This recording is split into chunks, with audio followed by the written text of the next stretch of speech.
2 లక్షల ఖాళీలు ఉన్నవే.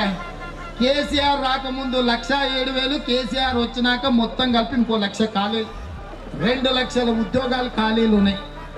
100 రోజుల్లో 1,00,000 ఉద్యోగాలకు నోటిఫికేషన్లు ఇచ్చి ఇవాళ నిరుద్యోగ యువత 4 సంవత్సరాల నుంచి ఉద్యోగాల నోటిఫికేషన్లు పడితే పరీక్షలు రాసి నౌకరు వచ్చినాక పెళ్లి చేసుకుందాం అనుకుంటారు.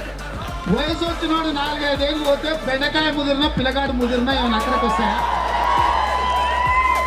ఇక తల్లిదండ్రులు కూడా మా వంటి నౌకరు వచ్చినాక పెళ్లి చేసుకొని తెచ్చేపట్టు ఉందని అని అంటారు.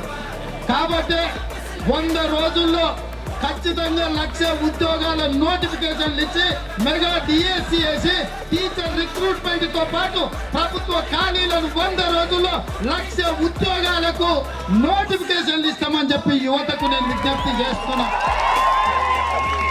అయితే మీరు చేయాల్సింది ఒక్క పని ఉంది. 1,00,000 ఉద్యోగాలు రావాలంటే ఒక్కని ఉద్యోగం ఊడగొట్టాలి.